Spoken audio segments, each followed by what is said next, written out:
Okay, next step है आपका adding manure and fertilisers. ठीक है, अब मैन्योर और फर्टिलाइजर्स को ऐड करना नेक्स्ट स्टेप है आपका। ठीक है, the substance which are added to the soil in the form of nutrients for the healthy growth. वो सब्सटेंस जो कि सॉइल में ऐड किए जाते हैं उनके न्यूट्रिशन को बढ़ाने के लिए, उनके न्यूट्रिएंट्स को बढ़ाने के लिए, ताकि हम एक अच्छी हेल्दी ग्रोथ को प्राप्त कर पाएँ। तो ये जो मतलब ये जो सब्सटेंस होते हैं जिन्हें ऐड किया जाता है उन्हें बोला जाता है मैन्योर एंड फर्टिलाइजर्स। ठीक है, अब आप सभी ने एक चीज़ ऑब्जर्व की होगी, कुछ जगह के प्लांट्स बहुत अच्छे ग्रोथ करते हैं लेकिन कुछ जगह के प्लांट्स अच्छे ग्रोथ नहीं करते, जबकि वो भी एक हेल्दी सीड्स का यूज़ करते हैं, कुछ हेल्दी सीड्स का यूज़ करते हैं, प्रॉपर इरिगेशन करते हैं। ठीक है, सारी प्रोसेस अच्छी तरीके से करते हैं लेकिन उसके बाद भी उनमें कल्टीवेशन अच्छे से नहीं करा पाते। उसका रीज़न क्या होता है? Soil supply mineral nutrient to the crop. Soil supply करती है मिनरल और न्यूट्रिएंट फसलों को। These nutrients are essential for the growth of plants. ये जो सारे के सारे न्यूट्रिएंट्स हैं वो ज़रूरी होते हैं प्लांट्स की ग्रोथ करने के लिए। In certain areas farmer crop after crop in the same field. मतलब कुछ एरियाज में ऐसा होता है कि जो फार्मर्स होते हैं वो कंटिन्यूसली एक फसल के बाद दूसरी फसल को ग्रोथ कराते जाते हैं। The field is never left uncultivated और फैलो। मतलब वो फील्ड को कभी भी अनकल्टिवेटेड कंडीशन में नहीं छोड़ते हैं। Imagine what happens to the nutrients. अगर हम एक ही जगह से बच्चों एक ही चीज़ को बार बार लेते जाएंगे तो कुछ टाइम के बाद उस जगह पे उस चीज़ की कमी हो जाएगी, है ना। Continuous growing of crops make the soil poorer in certain nutrients.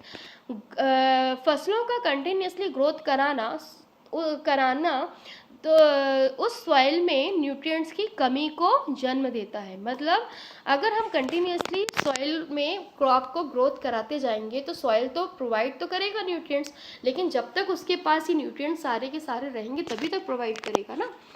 Farmers have to add manure to the fields to replenish the soil with the nutrients.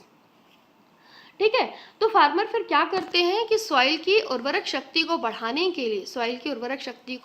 के लिए वो क्या करते हैं, वो करते ये हैं कि मैन्योर का यूज़ करते हैं। ठीक है, इम्प्रॉपर और insufficient manuring result is weak plant.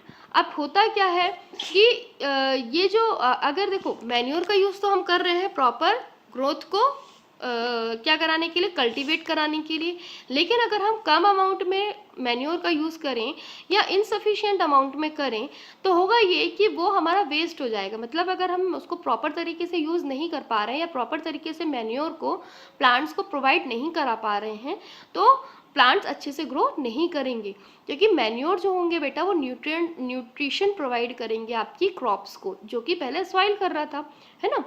Manure is an organic substance. अब मैन्योर होता क्या है, तो मैन्योर जो होता है वो एक ऑर्गेनिक सब्सटेंस है। Manure is an organic substance obtain from the decomposition of plant और एनिमल वेस्ट। मैन्योर एक ऑर्गेनिक सब्सटेंस है जो कि प्लांट और एनिमल वेस्ट के डीकम्पोजिशन से मिलता है। अब what is the meaning of decomposition? तो डीकम्पोजिशन का मतलब होता है कि किसी एक कंबाइंड चीज़ को उनके टुकड़ों में तोड़ देना। ठीक है, जैसे प्लांट्स में बहुत जो प्लांट रहता है, जब प्लांट अलाइव रहता है तो उसमें बहुत सारे न्यूट्रिशन होते हैं, न्यूट्रिएंट्स होते हैं, बहुत सारे मिनरल्स होते हैं। लेकिन जब वो प्लांट्स मर जाता है तो उनके वो सारे न्यूट्रिशन या न्यूट्रिएंट्स और जो मिनरल्स हैं वो क्या हो जाते हैं, वो मिट्टी में मिलने लगते हैं। क्लियर है?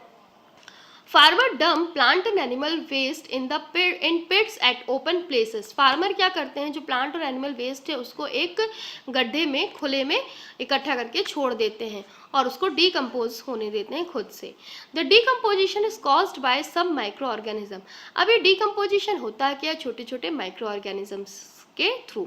अब देखिए इसको ऐसे समझिए, आप सभी ने देखा होगा कि अगर आप कभी कभी आप कहीं रास्ते से निकल रहे होते तो आपको बहुत तेज स्मेल आती है किसी जानवर के मरने की। कोई जानवर मरा हुआ होता है और उसको ऐसे ही खुले में छोड़ दिया जाता है, ठीक है, लेकिन कुछ टाइम के बाद आप देखेंगे कि स्मेल आएगी, कुछ टाइम के बाद आना बंद हो जाएगी। क्यों? या फिर आप कभी कभी देखिए कि आप एक खेत में कुछ छोटे छोटे कीड़े मकोड़ों को देखिए, अगर वो मरे हुए पड़े हुए होते हैं और कुछ टाइम के बाद आप देखेंगे कि वो वहाँ पे दिखाई आपको नहीं देते। क्यों नहीं देते? क्योंकि जब वो चीज़ें डेथ हो जाती है उन चीज़ों की, तो उसमें माइक्रो ऑर्गेनिज्म जो सॉइल में प्रेजेंट हैं या जो आसपास हमारे एनवायरनमेंट में माइक्रो ऑर्गेनिजम्स हैं, उनके न्यूट्रिएंट्स को क्या करते हैं, डिकम्पोज करना स्टार्ट कर देते हैं। ठीक है, मतलब उसे क्या कर देते हैं, उसके कॉम्बिनेशन जो न्यूट्रिएंट्स वगैरह का कॉम्बिनेशन उसको ब्रेक कर देते हैं। ठीक है, the decomposed matter is used an organic manure. You have already learned about vermicomposting in class 6। ठीक है, the decompose matter is used as organic manure. अब ये जो डिकम्पोज जो मैटर होता है, ये सारे डिकम्पोज मैटर होते हैं, ये क्या कहलाते हैं, आपके ऑर्गेनिक मैन्योर। ठीक है, मतलब प्लांट्स का ग्रो करना, प्लांट्स का ग्रो करके सॉइल में मर जाना, एनिमल का ग्रो करना मर जाना, ये सारी चीज़ें क्या होती हैं, ऑर्गेनिक मैन्योर कहलाती हैं। मतलब ये क्या कहलाती है, खाद कहलाती हैं। ठीक है, जिसे आप क्या, कौन सी खाद बोलते हैं, जिसे आप बोलते हैं जो प्राकृतिक खाद है, नेचुरल खाद कहलाती है। ठीक है, you have already learn about vermi composting. आप सभी ने क्लास 6 में बेटा वर्मी कंपोस्टिंग पढ़ा होगा। What is the meaning of vermi composting? ठीक है, take moong or gram seeds and germinate them. Select 3 equal size seeding out of these. Now take 3 empty glasses or similar vessels. Mark A, B, C. The glasses A add little amount of soil mixed with a little cow dung manure. In glass B, put some amount of soil mixed with a little urea. Take the same amount of soil in the glass C without adding anything. Now pour the same amount of water in each glass and plant the seeding in them. Keep them in a safe place and water them daily. After 8 days observe their growth. आप क्या करिए, 3 glasses ले लीजिए, एक glass मतलब उसमें क्या करिए, कुछ में सॉइल में लेकर, तीनों में सॉइल ले लीजिए और तीनों में सॉइल, उसमें कुछ चीज़ें जर्मिनेट होने के लिए रख दीजिए। जैसे आप दालें डाल दीजिए या फिर आप गेहूं के कुछ दाने डाल दीजिए। फिर ठीक है, फिर एक जो ग्लास है उनको तीनों को ABC मार्क कर लीजिए।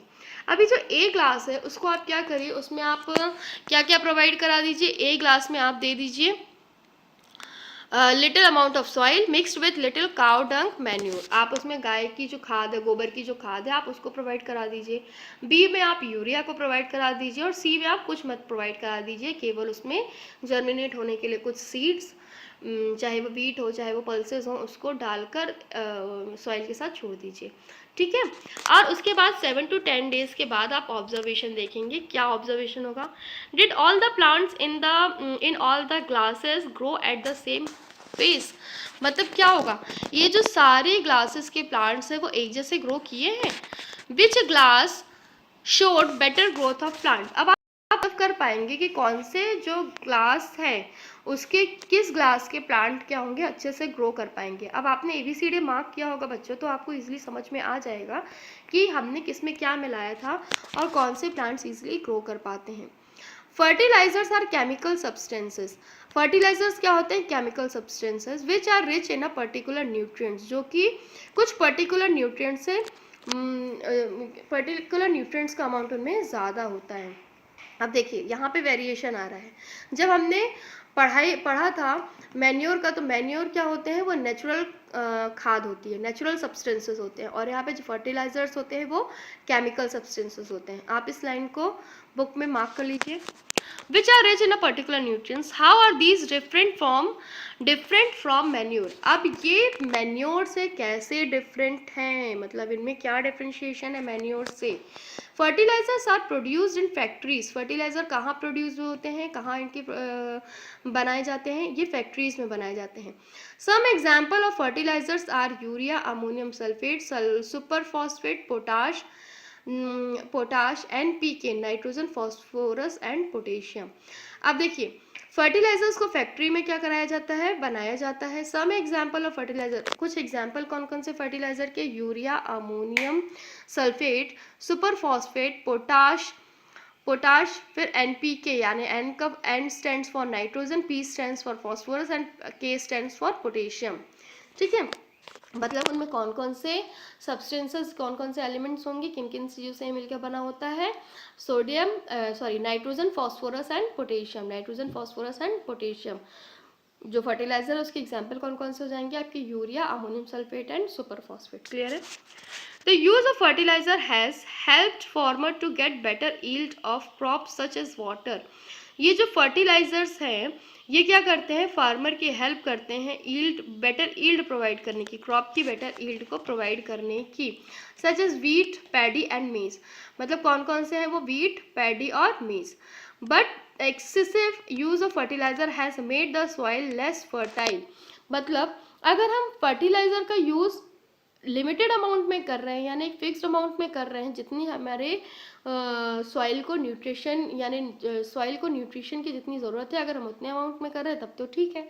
लेकिन यदि हमने उसको ज़्यादा अमाउंट में यूज़ किया तो उसकी ज़्यादा अमाउंट भी हमारे सॉइल को लेस फर्टाइल बना सकती है, मतलब कम अमाउंट में फसल को ग्रो करने का कारण बन सकती है। ठीक है। Fertilisers have also become a source of water. Fertiliser बेटा क्या है, वाटर पोल्यूशन का सबसे बड़ा सोर्स माने जाते हैं, मतलब इनसे वाटर पोल्यूशन बहुत तेजी से बढ़ता है। Therefore, in order to maintain the fertility of the soil, we have to substance fertilizer by organic manure or leave the field uncultivated in between two crop। अब फर्टिलाइजर का यूज़, फर्टिलाइजर्स के क्योंकि drawback तो है, क्योंकि fertilisers में chemical substances हैं और ये केमिकल सब्सटेंसेस हमारी बॉडी के लिए हार्मफुल है।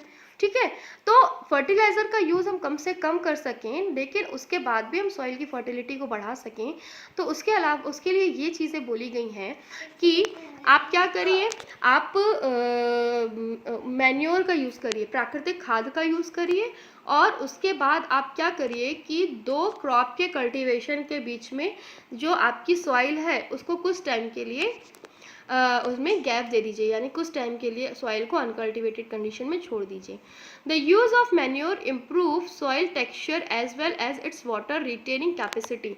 जो मैन्योर है, मैन्योर का यूज़ क्या करता है, आपके वाटर को रिटेन करना, रिटेन यानी रखना, रिटेन करना मतलब वाटर के रखने की कैपेसिटी को बढ़ाता है और आपके सॉइल टेक्सचर को भी इम्प्रूव करता है। It replenishes the soil with all the nutrients. ठीक है। And the method of replenishing the soil with nutrients is through crop rotation. दूसरा मेथड ये है कि आप क्या करिए कि सॉइल को फर्टिलिटी बढ़ाने के लिए आप क्या कर सकते हैं, मतलब सॉइल की उर्वरक शक्ति को बढ़ाने के लिए आप दूसरा मेथड आप क्या यूज़ कर सकते हैं, the nutrients in is through crop rotation. आप क्रॉप का रोटेशन करिए। This can be done by growing different crop alternatively. अब ये जो यूज़ है वो कैसे किया जाता है, इसको क्रॉप का अलग अलग मेथड्स से कैसे इसको किया जाता है। ठीक है, तो this can be done by growing different crop alternatively, मतलब आप या तो अनकल्टिवेटेड छोड़ दीजिए उसको, ठीक है, या तो आप ऑर्गेनिक खाद का यूज़ करिए, या फिर आप क्या कर सकते हैं, रोटेशन करिए, मतलब कभी आपने वीट उगाया तो कभी आप पल्सेस उगाइए, मतलब आप जो आपके वेरिएशन करिए, मतलब आप उसमें अगर वेरिएशन करेंगे तो कुछ ऐसे फसलें हैं जो कि न्यूट्रिएंट्स को क्या करती हैं, सॉइल में रिटेन करने में हेल्प करती हैं। ठीक है, this can be done by growing different crop alternatively. Earlier farmers in northern India used to grow legumes as fodder in one season and wheat in next season. अब वहाँ पे क्या किया जाता है, लेग्यूम्स को ग्रो कराया जाता है, legume as fodder in one season, एक सीजन में कराया जाता है, और दूसरी सीजन में वीट को कराया जाता है। This helped in the replenishment of the soil with nitrogen. अब ये कैसे हेल्प करेगा, तो ये हेल्प करेगा नाइट्रोजन फिक्सेशन के थ्रू, सॉइल की फर्टिलिटी को बढ़ाने के लिए नाइट्रोजन का फिक्सेशन करेगा, जिससे कि सॉइल की फर्टिलिटी बढ़ने में हेल्प होती है। Farmer are being encourage to adopt this practice. ठीक है, फार्मर्स को इनकरेज किया जाता है इस प्रैक्टिस को अडॉप्ट करने के लिए, मतलब एक बार उसमें वीट उगा लिया तो दूसरे बार मान लीजिए उसमें लेग्यूम्स का यूज़ कर लिया, इस टाइप से क्या कराया जाता है, legumes as fodder in one season, है ना, तो बहुत सारी चीज़ों को हम अल्टरनेटिवली ग्रो कराने में हेल्प कर सकते हैं। In the previous classes you have learned about rhizobium bacteria. Last classes में आपने बेटा राइजोबियम बैक्टीरिया के बारे में पढ़ा होगा। These are present in the nodules of the roots of leguminous plants. अब लेग्यूमिनस प्लांट्स का मतलब क्या होता है, जिनमें गांठें होती हैं, है ना, मतलब गांठ होती है, मतलब जैसे दानेदार जो प्लांट्स होते हैं, है ना, दानेदार प्लांट्स होते हैं, जैसे मटर हो गया आपका, दालें हो गई आपकी, है ना, चना हो गया। तो ये सारे प्लांट्स जो होते हैं, जितने भी आपके दानेदार चीज़ें होती हैं, ठीक है, ये सभी इनमें राइजोबियम बैक्टीरिया इजीली ग्रो कर पाता है। राइजोबियम बैक्टीरिया अगर इजीली ग्रो कर रहा है बेटा, तो वह नाइट्रोजन को क्या करेगा, उसमें फिक्स करने में हेल्प करता है। दे फिक्स एटमॉस्फेरिक नाइट्रोजन, ठीक है, ये नाइट्रोजन को, एटमॉस्फेरिक नाइट्रोजन को फिक्स करने में आपका क्या करता है, हेल्प करता है, ठीक है। अब यहाँ पे डिफरेंट देख लीजिए आप, what is the difference between fertilisers and manure. Fertilisers and manure, a fertiliser is an organic salt, ठीक है। फर्टिलाइजर क्या है आपका, एक इनऑर्गेनिक सॉल्ट है। इनऑर्गेनिक सॉल्ट का मतलब होता है जिसमें बहुत सारे कंटेंट पाए जाते हैं, दो या दो से ज़्यादा एलिमेंट्स पाए जाते हैं, ठीक है। Manure is the natural substance obtain by decomposition of cattle dung, human waste and plants residue. देखो फर्टिलाइजर्स आप ऐसे समझ सकते हैं कि जो फर्टिलाइजर है वो किससे बन रहे हैं, आपके केमिकल सब्सटेंसेस से मिलकर बन रहे हैं, ठीक है।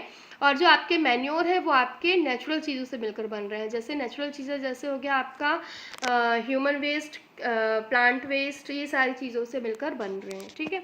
अब fertiliser is prepared in factories, fertiliser कहाँ प्रिपेयर किए जाते हैं, फैक्ट्रीज में। Manure can be prepared in the field, manure कहाँ प्रिपेयर किए जाते हैं, फील्ड में, मतलब खेतों में ही इनको आप प्रिपेयर कर सकते हैं, ओपन प्लेसेस में।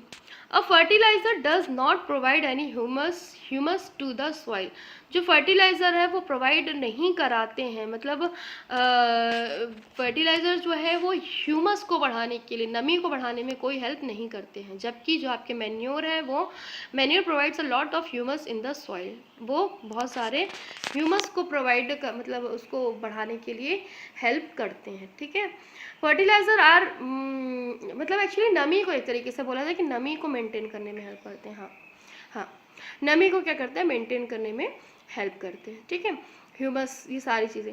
Fertilisers are very rich in plants nutrients like nitrogen, phosphorus and potassium. Fertilisers जो होते हैं उनमें कुछ इसेंशियल अमाउंट जैसे नाइट्रोजन, फॉस्फोरस एंड पोटेशियम क्या होते हैं, वो इजीली उनमें फिक्स्ड होते हैं। Manure is relatively less rich in plant nutrients, जो मैन्योर होते हैं वो क्या होते हैं, ये plant manure is relatively less rich in plant nutrients, मतलब ये क्या होते हैं, नॉर्मली ये ऑर्गेनिक फार्म्स है, मतलब इनमें ज़्यादा अमाउंट में प्लांट्स न्यूट्रिएंट्स जो होते हैं उतने अमाउंट में नहीं होते हैं, लेकिन फिर भी इनमें जो इसेंशियल अमाउंट होता है, जितने हमारे प्लांट्स को नीड है उतने काफ़ी होते हैं, जो कि हमारी फर्टिलिटी को बढ़ाने में हेल्प करते हैं, ठीक है।